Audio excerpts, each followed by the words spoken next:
Halo semuanya, nama saya Gesundani Wicaksono dan kali ini saya akan membahas perbedaan antara interpreting, translation, dan jenis-jenis interpreting dan siapa yang cocok menjadi seorang interpreter.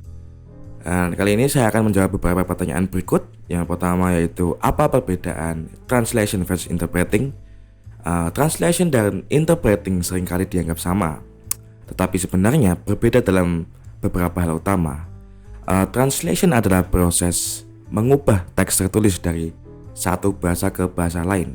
Ini dilakukan secara tertulis, biasanya dengan waktu yang lebih fleksibel dan penekanannya pada ketepatan bahasa dan konteks budaya. Sedangkan interpreting adalah proses menerjemahkan komunikasi secara lisan secara langsung, biasanya dilakukan dalam situasi real time seperti konferensi, rapat, atau percakapan langsung. Interpreter harus berpikir cepat dan menerjemahkannya secara langsung saat itu juga. Nah, berikutnya adalah jenis-jenis interpreting. Ada beberapa jenis interpreting. Di antaranya yang pertama yaitu consecutive interpreting.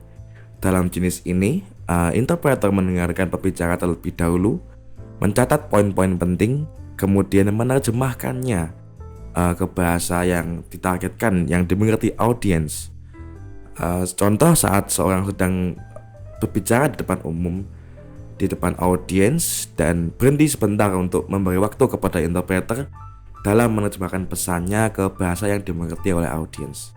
Yang berikutnya ada simultaneous interpreting. Interpreter menerjemahkan secara langsung saat pembicara berbicara tanpa jeda. Jenis ini biasanya digunakan pada konferensi besar atau di acara-acara internasional. Contoh sidang PBB atau seminar internasional. Berikutnya pertanyaan yang ketiga yaitu orang seperti apa yang ingin menjadi interpreter atau cocok menjadi interpreter. Orang yang ingin menjadi interpreter biasanya adalah mereka yang tertarik dengan bahasa, budaya, dan komunikasi.